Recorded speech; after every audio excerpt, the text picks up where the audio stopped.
windows, and ceilings of the main building of the Magic Academy to a dense, lush forest. Yihan knew that the Magic Academy contained all sorts of natural landscapes, but he had never expected to witness such a change within the main building itself. Despite knowing that skilled mages could expand and rearrange spaces, Yihan had been trapped in his preconceptions and had not considered this possibility. The main building of the Magic Academy was a place with a deep history, so deep that even the principal might not know everything about it. It wouldn't have been surprising to find forests, volcanoes, or even polar regions inside. Amazing, to think there was such a forest on the third floor. Nilia, I'm counting on you, Yihan said, looking to his side. Finally, a situation had arisen where Nilia could shine. Yihan was almost too happy, but Nilia was not there beside him. Meow. Looking down, Yihan saw a black cat scratching at his ankles. Even Yihan, who had become quite familiar with the academy, was perplexed by the current situation. Where did everyone go? Surprisingly, not one of the friends who had ascended to the third floor with him on the moving staircase was in sight. Yihan immediately drew his staff and surveyed the forest around him. Meow, meow. The cat, as if it had something to say, kept tapping Yihan's ankle with its front paws. Yihan suddenly wondered if it could be Nilia. Could it be you, Nilia? The black cat meowed and nodded its head repeatedly, clearly agreeing. Polymorph, not just any forest, but a forest that cast a polymorph spell, forcibly transforming anyone who stepped into it into an animal. Yihan felt a chill. Wait, why wasn't I affected? Considering that all his friends had transformed, it was strange that Yihan was the only one unaffected. Maybe it's because of my mana. Whenever he encountered something different from others at the Magic Academy, suspecting his innate mana usually turned out to be correct 99 of the time. Yihan decided to find his other friends with Nilia first. Sharakan, help me find the others. The bone summon, which had been sleeping on his belt, clattered as it took shape and ran ahead. Nilia pressed her paws into Yihan. Nilia, easy. Why? Nilia pointed her paws at the bone summon, raising them as if to threaten.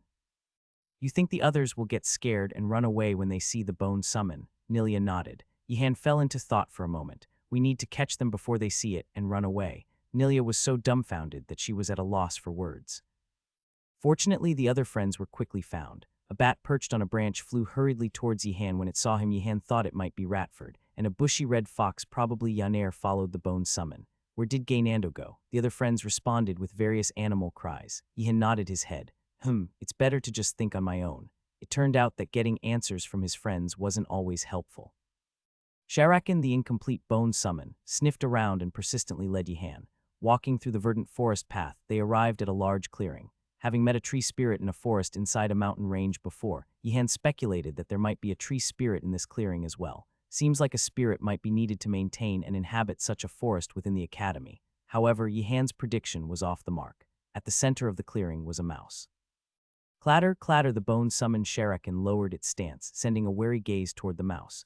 It wasn't just Sharakan who noticed. Yihan also felt the powerful magic emanating from the mouse. Does this Magic Academy have any normal plants or animals? The mouse, whipping its tail, cast a spell. Then the bushes surrounding Yihan sank down and the trees on either side were pushed away. While Yihan marveled, the mouse engraved letters on the ground with its magic. Forest, passage, duel. Victory, loser, return. To pass through the forest, one must win in a duel, and if defeated, simply return. The mouse nodded its head. Then it raised its head and looked at Yihan. Squeak, squeak, squeak, squeak. The mouse, startled by the sight of Yihan who had not transformed, fell backward in surprise. Upon witnessing the fallen mouse, Yihan unwittingly blurted out a defense. I am not a dragon, a lick, nor the academy principal, he claimed. His nearby friends looked at him as if he was speaking nonsense. The red fox stretched its front paw forward as if to say, look ahead. The mouse, startled, quickly got up and began to flee. Wait, you proposed a duel, with the honor of a noble. Yihan, habitually invoking honor, suddenly paused mid-sentence. It dawned on him that this trick only worked on his friends at the Blue Dragon Tower. For those, he could trick them by saying words like, as a noble, clean up the mess you've made. As a noble, look up information about reagents in books. As a noble, would you dare walk over that trap? However, talking about a noble's honor to a mouse was futile. Yihan swiftly changed his approach. Behave honorably, as a mouse should. The mouse, unheeding, scampered into the forest. The red fox gazed at Yihan with a look of pity. Being an animal, its gaze seemed all the more piercing. We have no choice but to pursue, he concluded. It was clear that this mouse was the ruler of this forest. Though Yihan couldn't fathom why the mouse would learn magic to become the forest's ruler, he accepted it. This was, after all, a magic academy. Stop there. I challenge you to a duel. Chasing the mouse and shouting for a duel filled him with a sense of self-reproach, but that wasn't important now. Sharakan rustled as it trailed the mouse's path. Sensing it was being pursued, the mouse retaliated. Suddenly, a vine with berries transformed into a ferocious bald eagle. Yihan reacted immediately. Space be perceived, and spring forth. As he recited the spell, the situation around Yihan swiftly imprinted itself in his mind. The trajectory of the fleeing mouse was almost visible to the naked eye. A large mass of water materialized rapidly, transforming into a bead of water that orbited him according to his will. Starting from a simple first circle spell, it quickly evolved into complex shape transformation and motion maintenance. Yaner, the red fox, stood by, astonished, raising its tail in surprise. It was shocking to see a friend advancing so far ahead in water magic learning. Yihan had always been proficient in water magic, but this was faster, more complex, and more refined than what she had seen before. Was this really okay? Worry not, I can handle it, Yihan reassured, misinterpreting his friend's shocked reactions, and attacked the bald eagle. The water bead, heavy and sharp, struck the eagle, which with a loud bang reverted back to a bush. Sharakan, capture it, don't let it escape. With splashing sounds, a nearby spring began to bubble and rise. The accumulated water took on the form of a large slime, preparing to attack. Flash forth, Yihan swiftly swung his staff, casting. Though a first circle spell, lightning was the most destructive and rapid of the elements, making it apt for this situation. Crack, the lightning struck the spring slime, but it remained unscathed. Its large size seemed to protect it from harm as it attempted to move again. Yihan focused his mana, preparing his next move. Strike down Furkuntra's thunderbolt. While a second circle spell, the power of Furkuntra, a mighty lightning spirit, made it incomparable even to higher circle spells. However, this fact was known only to Furkuntra, and Yihan still harbored doubts about this magic. Strangely, every time he used this magic, the effects were underwhelming. If it's ineffective this time too, I'll seal it away for a while. In truth, the foes Yihan encountered were too formidable for a mere freshman, but Yihan's mind was already made up. In his mind, Furkuntra seemed like a spirit prone to exaggeration. Crackling fiercely, the lightning intensified as it struck the spring slime.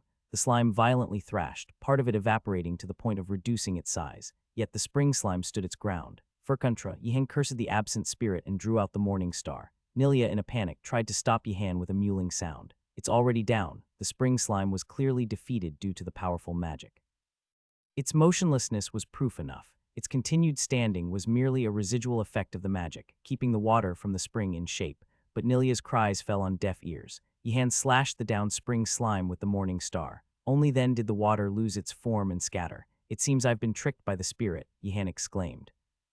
The mouse cast transformation magic while frantically fleeing, but the intruder, who looked like a freshman, whether a principal or a dragon, adeptly dealt with and pursued it. That was even more suspicious. If it really were a freshman, such skilled pursuit would be impossible. Even the bald eagle was one thing, but to swiftly deal with a slime created from the water of the cold iron water spring, it was clear that this was the skull principle in disguise. The mouse trembled with fear.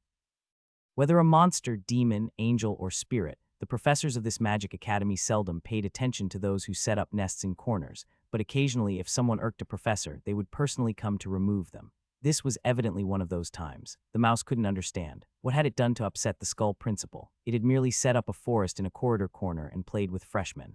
It seemed hardly a significant transgression. Clatter. Sharakan leaped out, blocking the mouse's path with the sound of bones clashing. The mouse, terrified, tried to cast another spell, but Yihan was quicker. Move. Yihan instantly cast a spell, levitating the mouse, preventing its escape. The mouse, incredulous at being levitated by a mere first circle spell suitable for novices, retaliated by transforming. Squeak, the mouse was shocked. It felt as though a tremendous mana had seized it, rendering it immobile. Even attempts to cast spells were futile. The opponent was controlling the area around the mouse with an immense amount of mana, leaving no room for other magic to penetrate. Such needless control from a first circle spell meant for levitating mere quills. There was only one explanation. The skull principle's unique and eccentric intimidation tactics. Squeak. The mouse shook its head to the side as if giving up. Yihan was taken aback. Did I kill it? For a moment he thought he had overdone the spell. But upon reflection, shouldn't have such effects. Its sole purpose was to levitate and control. Fortunately, upon closer inspection, the mouse was not dead. It seemed to have simply given up. Look, I really am not. Yihan hesitated as he tried to explain to the mouse that he was neither a dragon, nor a lick, nor the skull principle. Did he really need to clarify? Considering the magic the mouse had used earlier, despite its panic, it was evidently a much more skilled mage than Yihan. Had it not fled and instead attacked using various transformation magics, it might well have defeated him.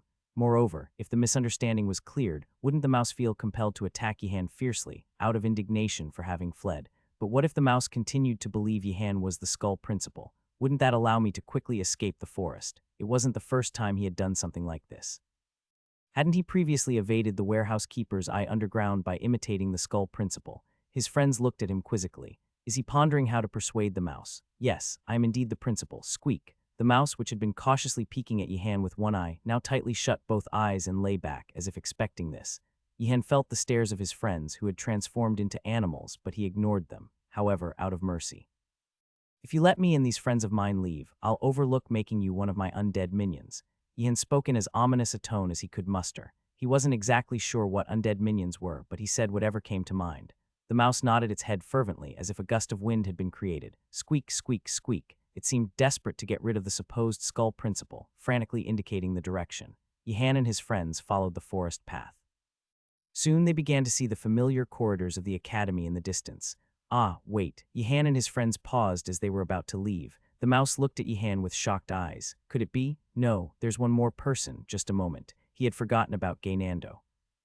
Yihan went back in to find Gaynando. The white mouse burst into tears upon seeing Yihan, clinging to him. Gaynando. His friends nodded in confirmation. Yihan placed the white mouse on his staff. Gaynando, tearful and moved at the sight of his friends, panicked upon seeing Nilia. Squeak, squeak, squeak. Yihan looked at Nilia and then back at Gaynando. It's okay. She won't bite. Of course, Gaynando didn't hear that. He hid in the pocket of the coat. Instead of forcing Gaynando out, Yihan just removed some beer candies from the pocket and placed them elsewhere. Well then, farewell, mouse of the forest. If I ever pass through here again, let's meet. Yaner, who was listening, tilted her head. Was that a threat? Indeed, the mouse seemed to take it as such, trembling. Eventually, the mouse squeaked and unearthly dug up a treasure from the forest floor. It was a mystical bone imbued with abundant mana. Squeak, squeak. The mouse looked pitifully at Yihan, as if to say, take this and spare me. Of course, Yihan had no interest in the bone. Maybe Professor Mordum would have. Clatter. At that moment, Shuriken pounced. Bones tangled messily, then the gaps in Shuriken were filled. As the skull summon transformed into a complete form, his friends marveled at the wonder of summoning magic. Yihan, meanwhile, was lost in thought. How dangerous did Professor Bungiger say Shuriken was? According to the professor, Shuriken was a very proud and violent creature. While currently incomplete and thus docile, achieving completeness might bring out its original, more aggressive nature. Should I bank on the slim chance that Professor Mordum took a freshman's capabilities into consideration, or the more evident possibility that he overlooked safety protocols? Naturally, it was the latter. Yihan immediately grasped his staff and looked at Shuriken. Shuriken. Responding to his master's call, Shuriken came over but did not kneel. Nor did it charge at Yihan with a savage roar, aiming its bony fangs at his throat. Instead, Shuriken simply ignored him as if it hadn't heard. When called again, it lay down with its head pressed to the ground. His friends were perplexed, unable to comprehend why the bone summon was behaving this way. Nilia, the hunter, was the first to catch on. Is it going through a rebellious phase? Even the loyal dogs and wolves raised by hunters went through periods of disobedience as they grew. It was a sign of a maturing spirit developing a sense of rebellion. But does an undead bone summon also have a rebellious phase? Nilia blinked in disbelief, finding it hard to believe. It was not important whether an undead summon had a rebellious spirit or not. The fact was that Shuriken was currently showing such defiance. Shuriken, come here, Yihan commanded, his voice deepening, causing even the mouse to tremble in fear. He wondered, defying the principle like this, would this undead summon be destroyed? However, Yihan, instead of smashing Shuriken, tried to coax and appease him. Why are you doing this, Shuriken? But Shuriken began to dig the ground as if he hadn't heard Yihan's words, leaving Yihan baffled. Until now, his summons had been obedient. Professor Mordum had mentioned it before. An undead summon does not always absolutely obey its master's commands. In fact, they are more likely to disobey. The stronger an undead summon becomes, the less likely it is to obey, partly due to the inherent opposition between the living and the dead. Shuriken, being a strong summon, was not acting out of character. Thump, thump. Nilia pointed with her claw to the front pocket of Yihan's coat and then mimed throwing something to Shuriken. Are you suggesting I tempt him with food? Yihan asked. Nilia nodded her head. Gaynando? Yihan inquired further. Nilia shook her head in panic. Suddenly, Gaynando, peeking out of the coat pocket, squeaked in shock and betrayal, looking at Nilia. Not that, the beer candy. Ah, you mean the beer candy. Yihan realized belatedly what Nilia meant. Since Gaynando had gone back into the pocket, he had moved the beer candy to another pocket. When Yihan finally took out the beer candy, Shuriken suddenly perked up. Yihan instinctively threw the beer candy in the opposite direction, and Shuriken, lying down, excitedly leaped into the air and gobbled up the candy. Feeling better now? Yihan asked. However, after eating the beer candy, Shuriken lay down again. The watching mouse, growing anxious, ran up to Shuriken and squeaked frantically, chick, chick, chick. It seemed to be pleading. You're really going to get yourself killed doing this, but Shuriken turned its head away with a sulky expression. Yihan and Nilia fell deep in thought. Surely. He must want something, Yihan mused. Nilia meowed softly and nodded her head. Even a rebellious summon would show such behavior for a reason. It was clear the summon wanted something. Yihen joked, really want to eat Gainando. Just kidding, Gainando. Filled with sorrow, Gainando tried to hide inside the coat, squeaking. You should have done your homework when I told you to, then this wouldn't have happened, Yihen remarked, somewhat unrelatedly. Yaner admired Yihen's use of the polymorph forest as an opportunity to correct bad habits, thinking he'd make a great dormitory supervisor. Sharakin, you need to tell me what you want so I can help. There's something you want, try to express it, Yihen urged. Sharakin, pretending not to hear, lay still before slowly turning its body. It then pointed at itself. Though complete, its body was just bones and gave off an unsightly and eerie vibe. Yihen asked in realization, oh, do you need a body too? Sharakin wagged his tailbone excitedly, affirming Yihen's guess. Yihen was relieved to see the summon happy, but even more bewildered. What should I make its body out of? Yihen pondered. Yaner, skilled in alchemy, pointed to the mud beside the forest. It was soft and sticky, ideal for making golems or other summons. How about that, he suggested. Sharakin approached the mud and rolled its body in it. As it did so, a flesh made of mud began to cover its bones. Wow, Yihen and his friends marveled at the sight. Though the color was lackluster, it was certainly a more majestic form than just bones wandering around. However, Sharakin seemed displeased with it. It glanced over its body for a moment and then began to vigorously shake off the mud. Yihen quickly conjured a water shield to block it. A speck of mud flew through and splattered on Gainando's face. Squeak, squeak, squeak. Didn't like the mud, it seems, Yihen observed. The red fox looked downhearted. Yihen reassured her that it was all right. At least we found a way. There's no real loss. Gainando shook the mud off with his forepaws, sending a very displeased look. There is a loss. The mice, growing anxious as the principal and the group did not leave the forest, interjected into the conversation. Squeak, squeak, squeak, squeak, follow you? Yihen asked. The mouse nodded and guided Yihen and his friends to a spring they had passed earlier. It was the water of the cold iron water spring, known for creating spring slimes. The spring water, mixed with special magic, was likely to satisfy even the finicky undead familiar. Yihen, realizing the specialty of the spring water, looked at it with a mix of anticipation and hope. Maybe this will work. Splash! Sharakin jumped into the spring and emerged, forming its body from the water. The dark and blue hue of its watery flesh made Sharakin look more mystical. Yihen and his friends were even more amazed than before. This must be it. But Sharakin coldly shook off all the water. Once again, Gainando was hit in the face with water droplets. Squeak, squeak, squeak, squeak, squeak. Seems like he's telling me to let it go. Yihen, not understanding mouse speech, but could comprehend what Gainando was saying. Sharakin, I'm sorry, but I can't create your flesh anymore. Yihen decided to use his last resort. Sharakin, just stay in that pond. It wasn't a bluff or a threat. What else could he do if Sharakin wouldn't listen? Yihen slowly turned away. Then Sharakin groaned pitifully, scratching the ground desperately. It even tried to bite Yihen's staff. No, Sharakin. But Sharakin did not give up and kept pointing at Yihen's staff as if it wanted something from it. You want me to make it? Sharakin wagged its tailbone excitedly. Although Yihen figured out what it wanted, he was still puzzled. I don't have the ability for that. The elemental magic he could use was limited, and none suited to satisfy a demanding summon like Sharakin. The only possible element might be, all right, let's try. As Yihen raised his staff, Sharakin sat expectantly watching him. Strike down, Furkuntra's thunderbolt, Yihen commanded. As the fierce lightning tore through the air, Sharakin dodged in fright. Then, with a very angry expression, it furiously pounded the ground. Wasn't this it? Yihen, who had expected Sharakin to want a body of lightning, was baffled by the reaction. Isn't lightning impressive? Sharakin, grumbling, pointed at the spring water. Did it want water made? Yihen thought while preparing the spell. He worried a bit the guy didn't like the special water from the spring. Would he be satisfied with the water Yihen conjured? Contrary to his worries, as a mass of water appeared in the air, Sharakin joyfully embraced it. The water changed its form and transformed into Sharakin's body. Are you all right? Yihen asked. Sharakin, now shimmering like water, growled and pointed at the staff. Do you want more? Yihen inquired. Sharakin nodded vigorously. Yihen summoned more water. The summoned water flowed into Sharakin's body and continued without stopping. Squeak, squeak. The forest mouse, observing the scene, was flustered. The massive amount of water being compressed into the undead summon's muscles was startling, but even more so was the principal's relentless summoning of more water. How immense must his mana be to allow such extravagance?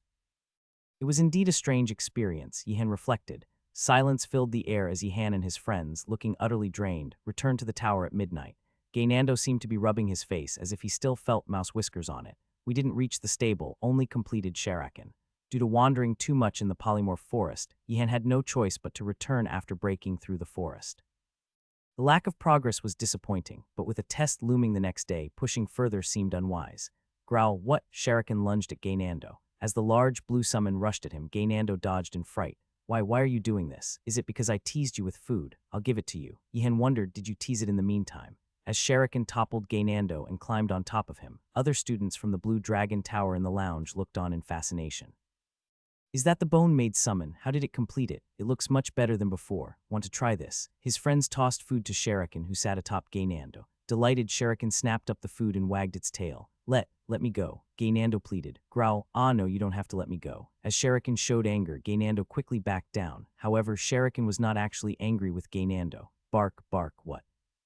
When Sherikan barked towards the outside, Ihan instinctively grabbed his staff. Being in the lounge made no difference. In the Magic Academy, relaxing in the lounge could lead to masked students from other towers bursting in to steal flags. Click, the lounge door opened and skeleton warriors summoned from somewhere suddenly appeared. The students were shocked by the unexpected entrance. Has the academy fallen? One exclaimed. That's impossible. Flash forth, Ihan was the first to react. Swinging his staff, lightning flew, raising the hair on the students' heads and striking the skeleton warrior, turning it into dust. Wake the sleeping ones. The principal is attacking us, someone cried out. Why? Another asked in confusion. I don't know. Ihan began to respond, then hesitated. Could it be that this was to prevent them from studying for tomorrow's test? Surprisingly, his instincts whispered that this might be the case. Anyway, everyone gather. Block the lounge door, Ihan commanded.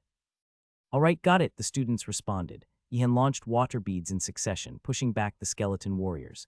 Meanwhile, other friends quickly started barricading the lounge door with sofas and chairs.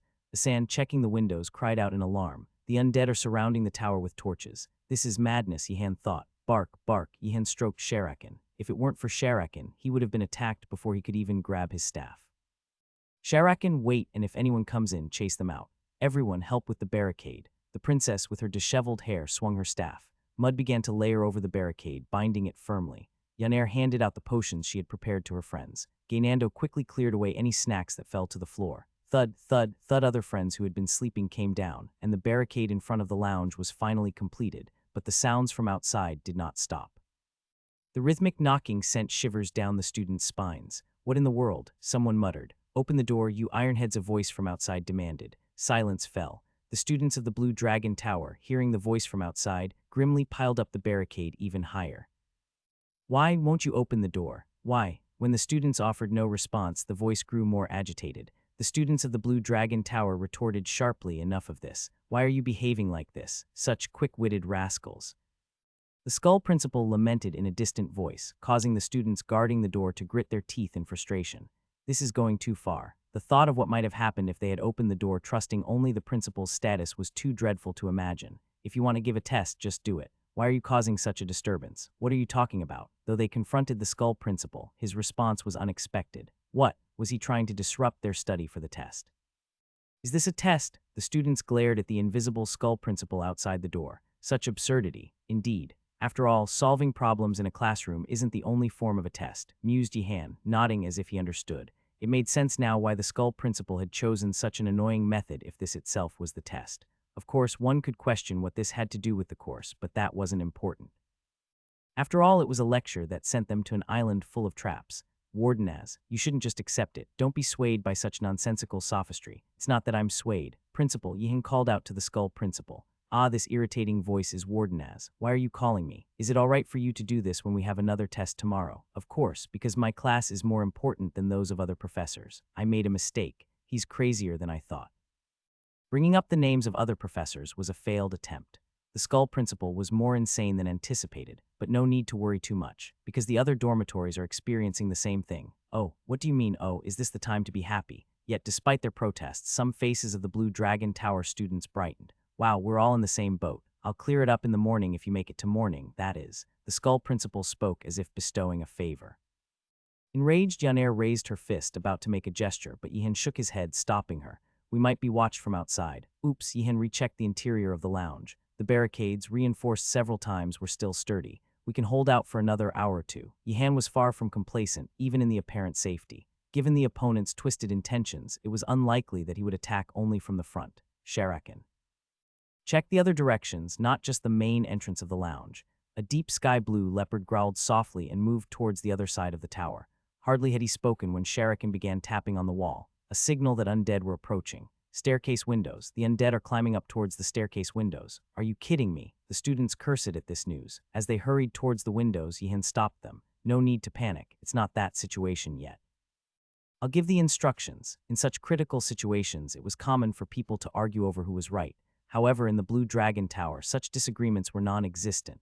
When Yihan gave orders, everyone at the Blue Dragon Tower acted in unison. Yaner, take 2 with you and cover the window side. Sharakan, now that you've checked the window, look for other possible entries. Gainando, no need to guard the food storage now, head to the barricade.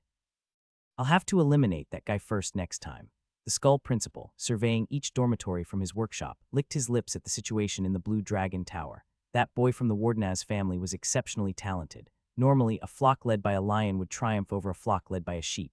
But here, it was as if a dragon, not a lion, led them, leaving no room for vulnerabilities. It was common for natural leaders among the freshmen to emerge, but this was excessive. It seemed selfish, stealing all opportunities for his friends to grow through hardship. Let's look at the other tower's situation. The Skull Principal shifted his long-distance magic vision to soothe his irritation.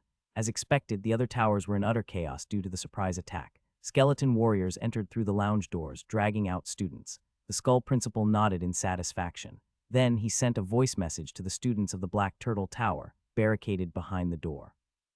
You ironheads, open the door. I've come to help. Today, Yihan realized that the tower he resided in had more vulnerabilities than he thought.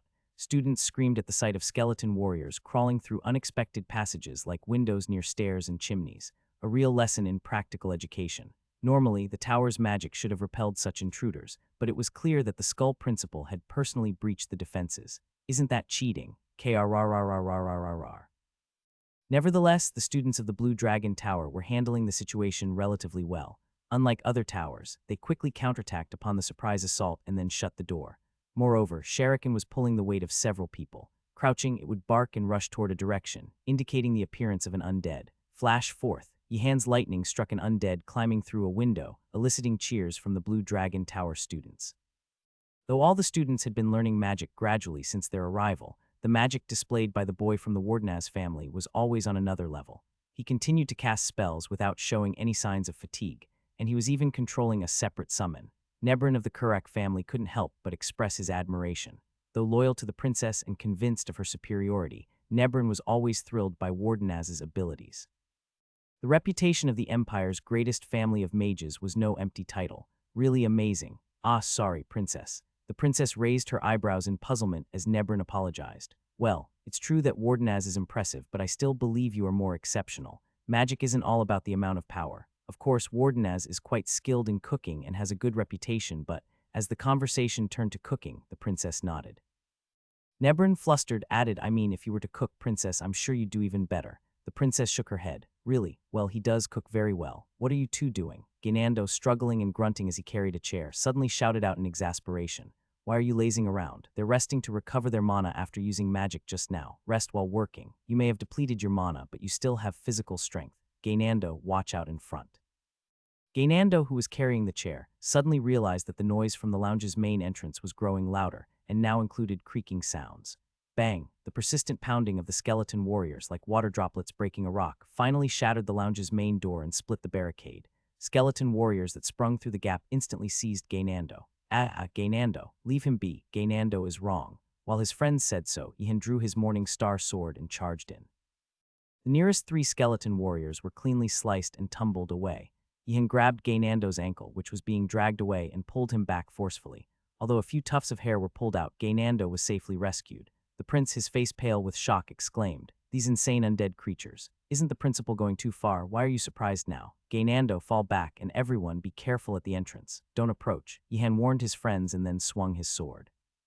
The skeleton warriors attempting to enter through the gap seemed to sense the mana-absorbing aura from the Morning Star and dared not enter.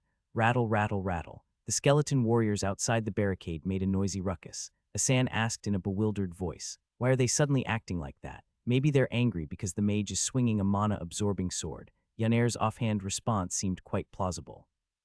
The skeleton warriors began to pound again, widening the gap in the barricade to rush in all at once. But this time, Yihan did not leave it unattended. Space be perceived. Casting spell once again, Yihan started hurling water orbs towards the skeletons outside the barricade. The viciously flying water beads broke through the gap in the barricade, smashing the old bones of the skeleton warriors. I've stopped them.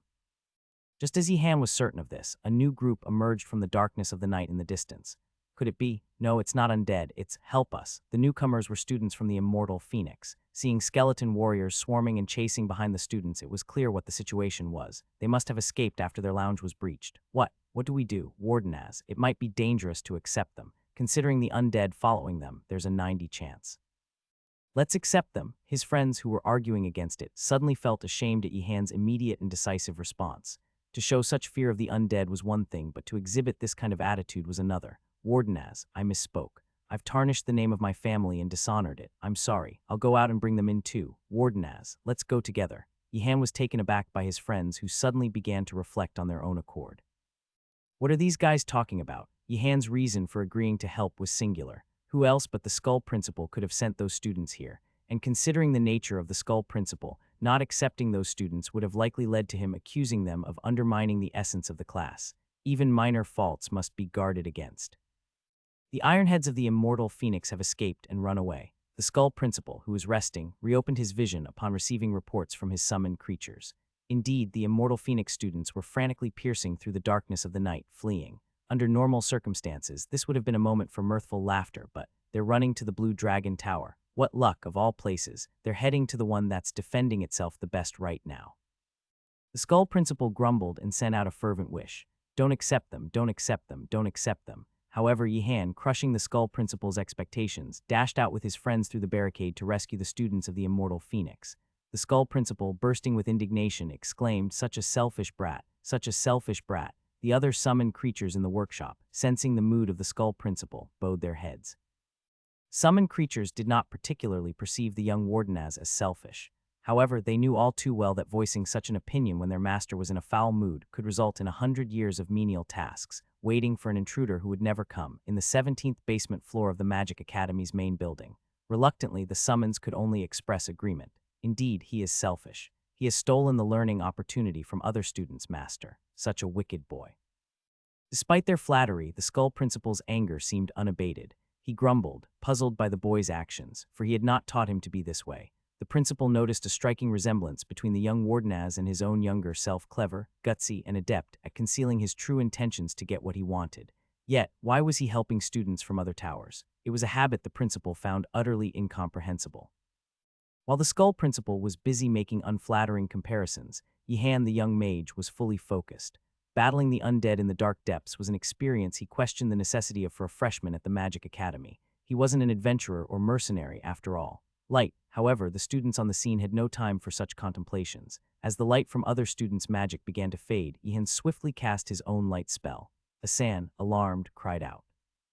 Wardenaz, it's dangerous. Despite Yihan's considerable mana, continuously casting spells from the dormitory to the current water beads had its limits. Light, heat, distort the air. What's the matter, Asan?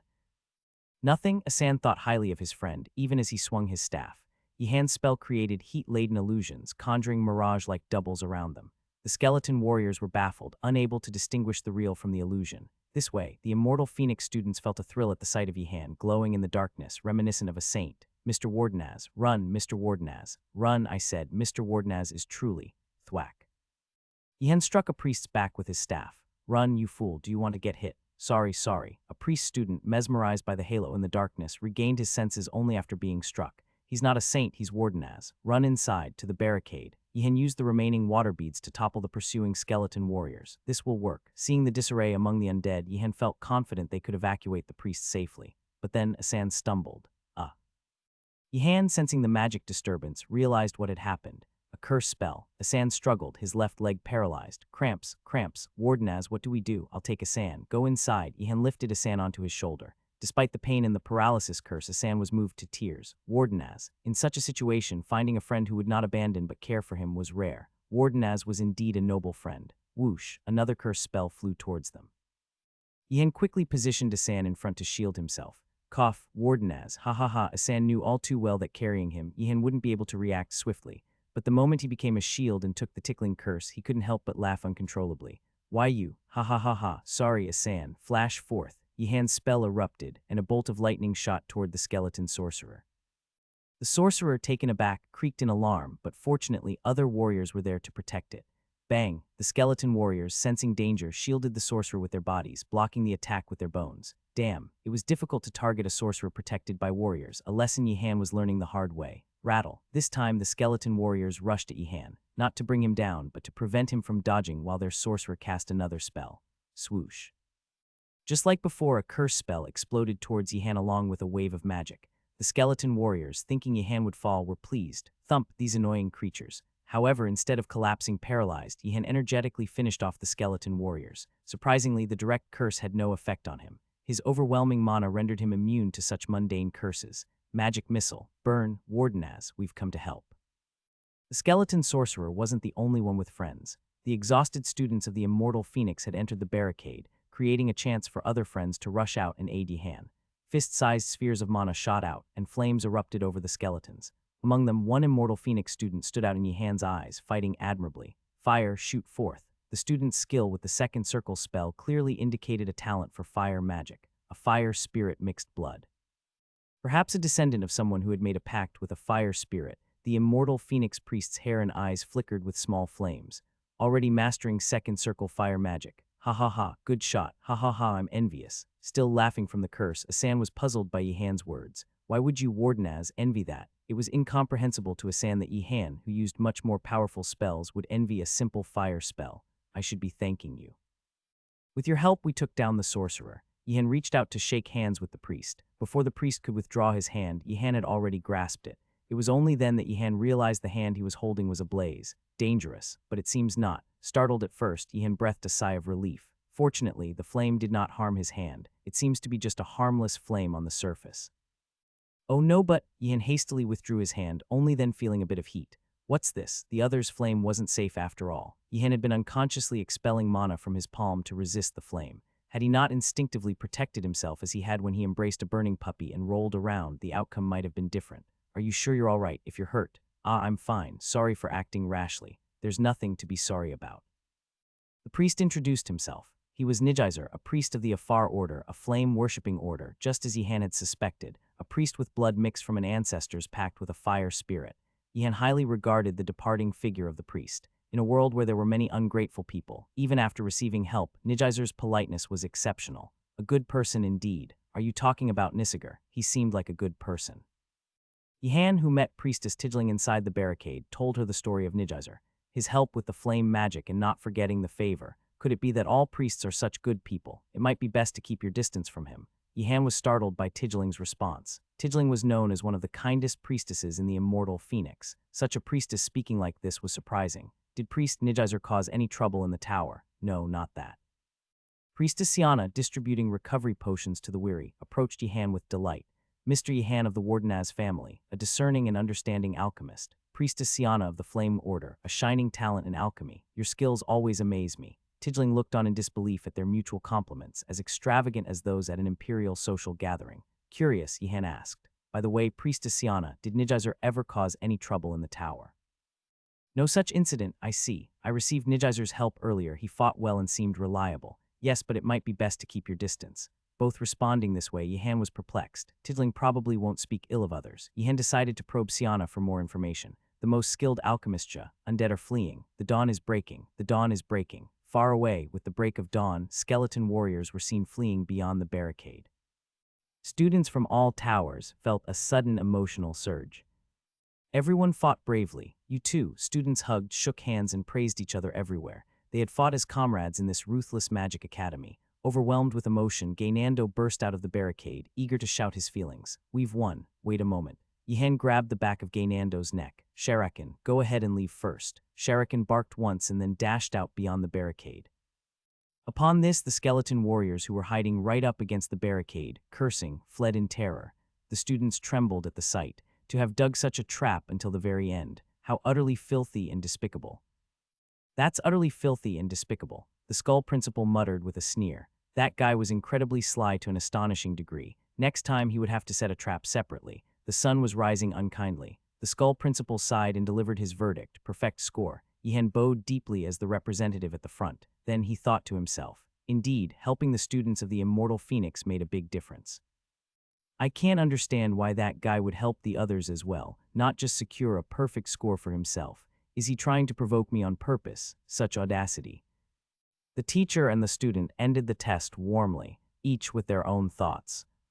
As the skull principal vanished into the dawn, the students let out a sigh of relief. Just a moment. Isn't he just pretending to disappear and hiding nearby with an invisibility spell? He could be hiding close by. Let's throw a stone just in case. Looks like the Magic Academy is ruining the Empire's talents. Yihan looked at his friends who were beginning to fall into conspiracy theories with pity. It's a shame about the immortal phoenix. There were students caught. The students of the Blue Dragon had not been caught and had therefore scored perfectly, but it was not the case for immortal phoenix. Several priests were caught while escaping, which inevitably led to a loss of points. The teachings are what's important, not the scores, Priestess Tigeling said with a devout attitude. Yihan was astonished at this. Aren't the scores important? After all, it's the scores that remain on record, and the value of teachings depends on the teachings themselves. What value could there be in lessons like these? Teachings like don't associate with a lick, don't trust people blindly, or beware of the undead at night are all that's left. Yes, teachings are important. Yihan's response came out strangely late, which puzzled Tigeling. Why is he responding so late? By the way, priests from the Empire will be visiting the Academy this weekend. Yihan's face brightened. When the Empire's priests visited the Academy, it wasn't just about sharing food and drinks. Most importantly, it meant a reduction in the challenging teachings of the Skull Principle. The conscience of the Empire is improving the Academy. Maybe this weekend will be more relaxing.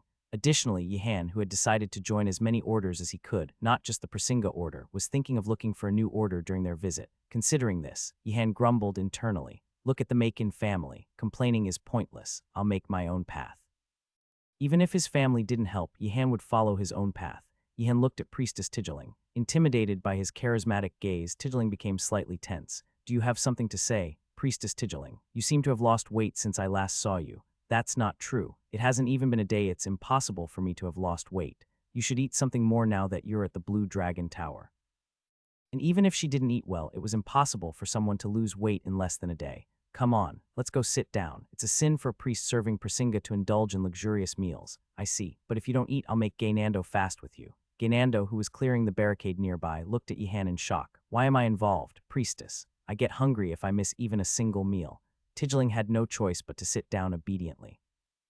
Yihan nodded with a cold expression, like the Skull Principle. We should get the other priests to sit down as well. But the priests here mostly live austerely, so they would consider such a meal sinful, Priestess Tigeling said with a slightly sullen voice.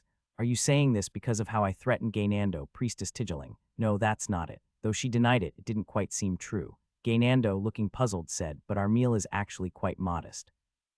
Passing students of the Blue Dragon looked at Gaynando as if he were mad. Has this guy already forgotten what a truly modest meal is? Everyone might indeed find such a meal burdensome. Yihan nodded. Of course, Yihan wasn't doing this because he had surplus ingredients. Relations with the White Tiger students were beyond repair. Though relations with the Black Tortoise students were relatively harmonious, misunderstandings about Yihan due to baseless rumors spread by the White Tiger students occasionally arose. But not so with the wise and kind priests of the Immortal Phoenix. They would not fall for such rumors and would trust Yihan. And more importantly, being treated to a generous meal would surely inspire them to speak well of him to the visiting priests over the weekend. Whether the Immortal Phoenix students liked it or not, they had to eat. Yihan's eyes shone with a ruthless determination. Gaynando, not understanding why Yihan called him, was confused, but Priestess Tigeling realized and was shocked. Yihan brought out the food stored in the pantry. Buttered, warmed white bread with honey and sweet tree sap for dipping was placed on the table. Pork and beef, either whole roasted, salt-cured, or smoked, were also laid out. Canned fish, thinly sliced, was served on plates. He also took out a jar of fresh milk, borrowed from Professor Ureger's cabin. He spooned various fruit jams from glass jars into the cold milk, stirring vigorously to make a rare sweet beverage hard to find at the academy. You had all this? Don't ask for me to do this often, because then you won't get it. How did he know? Yihan smacked the back of Gaynando's hand as he reached to grab a piece first, then checked on the soup. The aroma of the boiling rich broth made the students of the Blue Dragon happy. Sherakin. Yihan tossed a piece of meat to Sherakin. Gaynando looked on enviously, then averted his eyes when Sherakin growled threateningly at him. Almost done. Tell everyone to sit down. Yihan skillfully used the juice from the cooked meat. He stir-fried the vegetables he was growing himself and made a sauce by mixing in flour. Not bad. Yihan tasted it and was impressed with his own talent, utilizing the meat juice so well. This would certainly go well with the fresh vegetables from the garden. I should stop thinking about it. Strangely, while his magic skills didn't seem to improve quickly, his cooking skills were rapidly advancing. Yaner, helping with the preparations, was puzzled by the carrot cupcakes and sweet pumpkin cookies being baked. Where did these come from? I made them with produce from the garden. This isn't particularly professional or difficult cooking. Yaner, it's easier than you think. I didn't say anything. Suddenly, Yaner was taken aback by Yihan's defensive demeanor. You understand, right? Yes, yes. Not quite grasping what she was agreeing to, Yaner nodded, overwhelmed by Yihan's forcefulness. For some reason, it seemed that Yihan wanted to assert that he wasn't serious about cooking. To Yaner, however, it seemed quite the opposite. Though they sat down under duress, the young priests who had fought through the night were moved by the warm meal. Seeing a student stuff his cheeks full of food, Yihan felt a sense of pride. No, it's Gaynando. Upon closer inspection, it was not a student from the Immortal Phoenix, but Gaynando. Fortunately, the Immortal Phoenix students were also enjoying their meal. The clatter of plates and bowls was the only sound in the air. I only did what was needed.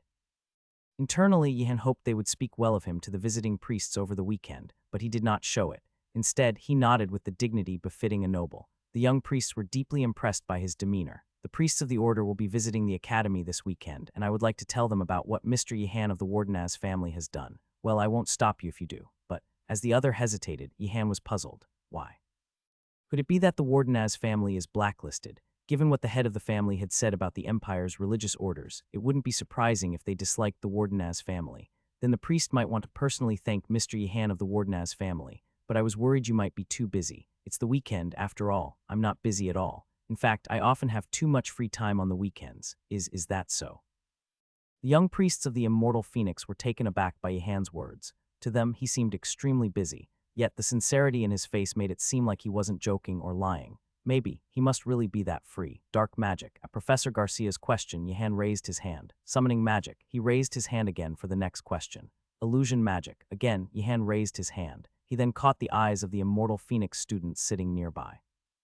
I'm not busy at all, understand, boo, but you seem so busy. Yihan, you are busy. You need to cut back. Not only the Immortal Phoenix students, but also his friends from the Blue Dragon were astounded. Before the test, Professor Garcia had divided the students according to their interests, and Yihan had entered every category. It clearly seemed too much. Isn't he going to collapse at this rate? From my point of view, you're being too harsh on yourself, Wardenaz.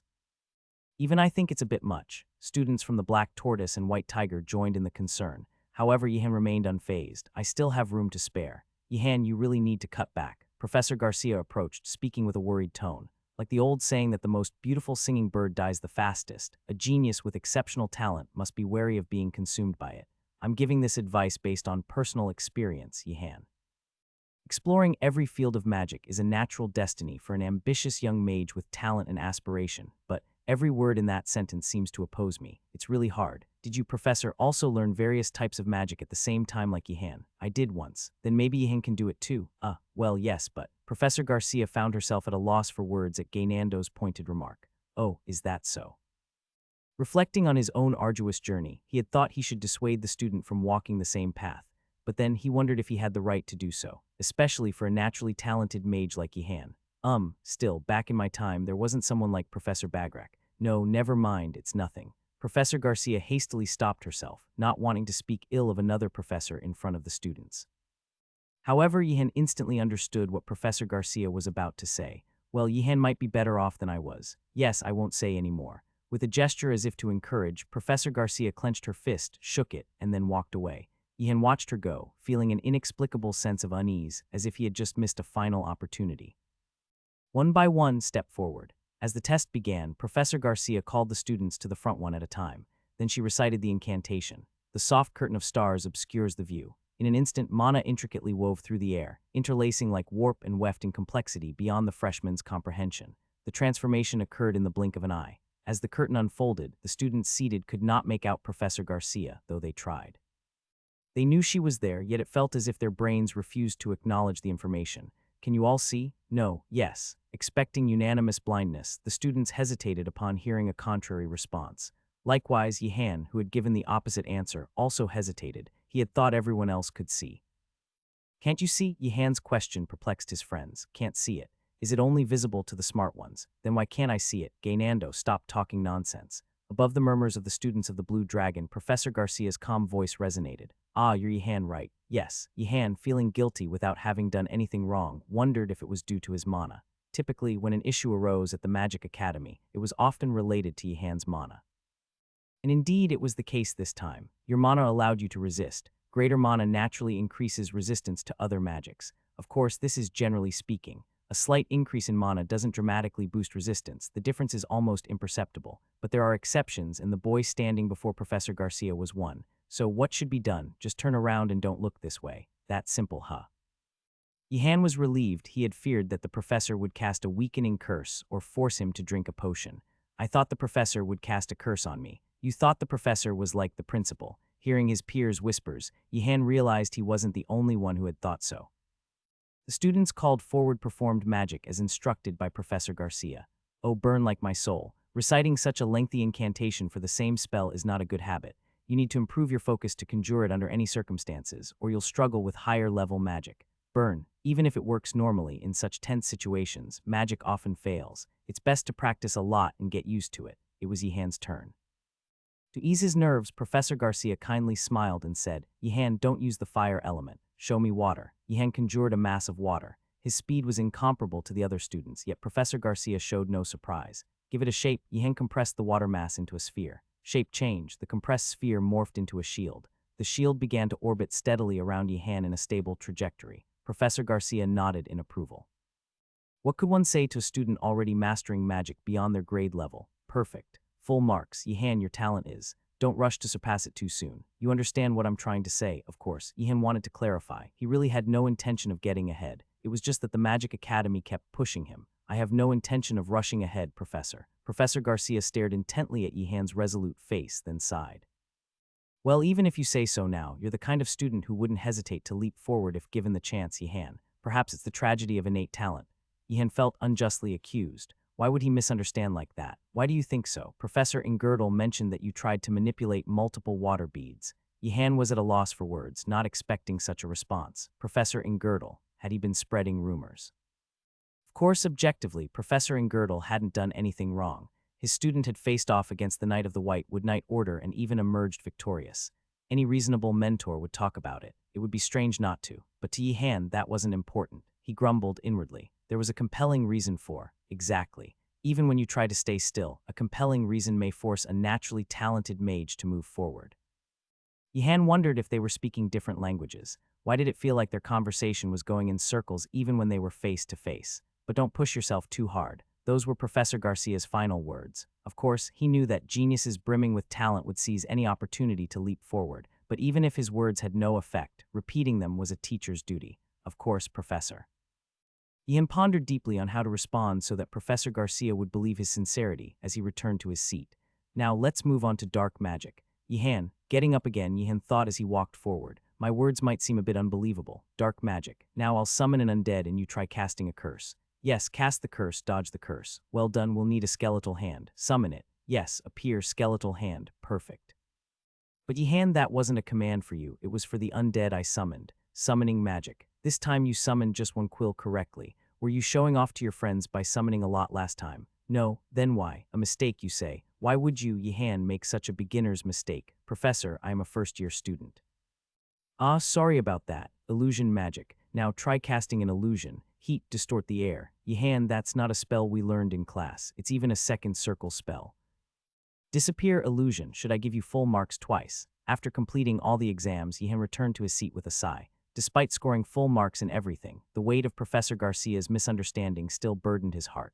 Gaynando looked at Yihan with an expression full of anticipation. When one failed an exam, the most comforting thing was to have a friend who had failed too. You failed too, right? I got full marks. Gaynando's face filled with a sense of betrayal as he looked at Yihan. Then why did you sigh? As the stormy week of tests ended and a golden Saturday arrived, the students' faces seemed to shine unusually bright. Yihan also woke up after a long sleep. He had intended to sleep more, but Sharakan woke him up by licking his face relentlessly. Sharakan seemed to be urging Yihan to take a walk. There were things Yihan had to do in the morning anyway. But do leopards need regular walks? Yihan wondered, stepping out of the dormitory tower with Sharakan, suddenly doubtful. Of course, Yihan wasn't an expert on raising a king of leopards monster, but shouldn't such a creature have a more dignified and majestic demeanor? Bark, growl, neigh. As Yihan brought out a white horse from the stable, Sharakan barked noisily at it. The horse responded with loud neighs. Yihan nodded with a resigned expression. All right, enjoy your mutual dislike on the walk. Now keep your distance. Don't bother each other. But Sharakan wouldn't give up and rolled around. He dug at the ground and growled, continually pointing his paw at the white horse. Yihan spoke firmly. That's not possible, Sharakan. It's not your prey. At Yihan's words, Sharakan rolled even more frantically to the side. It was as if he was going mad, not understanding why his request was denied. No means no, Sharakan. Stop throwing a tantrum and stand up. After much flailing, Sharakan finally gave up and stood. Yihan nodded as if to say, well done. Good, Sharakan.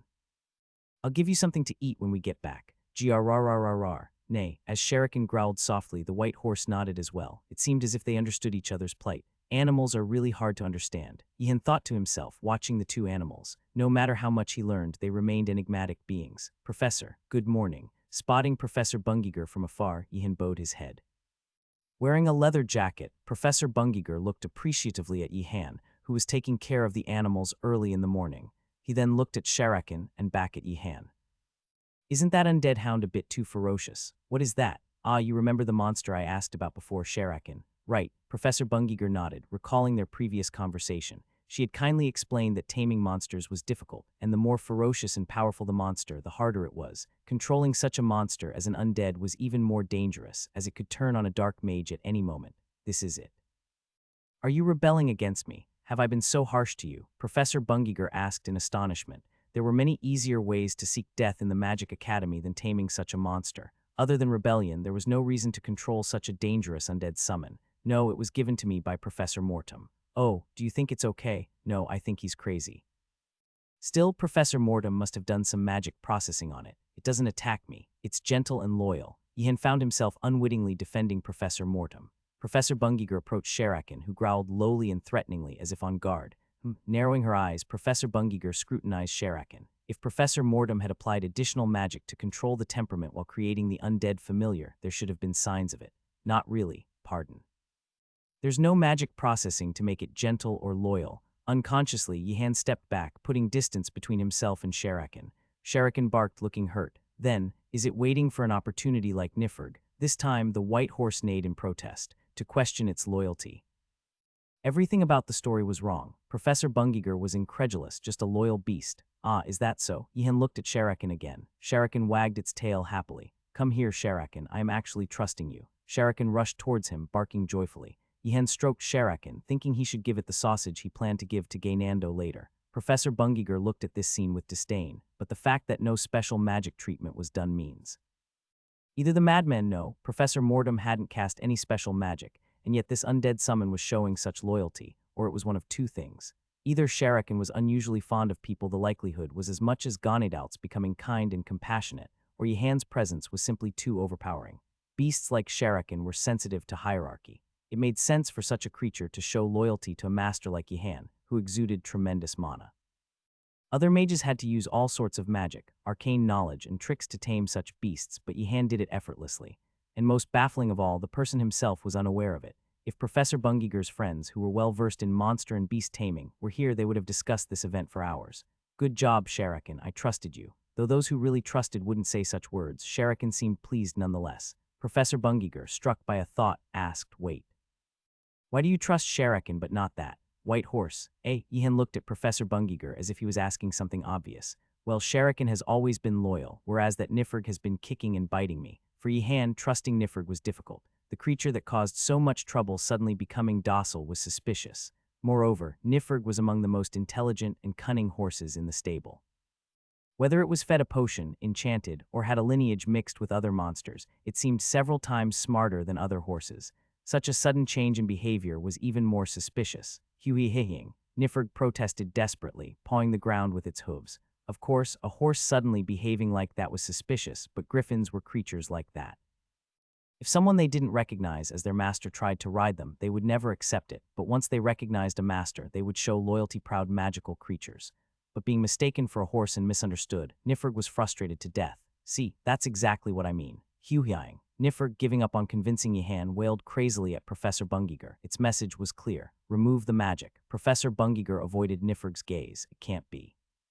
The effort it took to transform a healthy griffin into a horse. Considering the cost of potions and magic elixirs alone, it was unthinkable. No matter how much a potion was given or magic was cast to make a horse ferocious, it couldn't truly be like a monster. Having a monster transformed into a horse in the stable was necessary for freshmen to get used to real monsters later.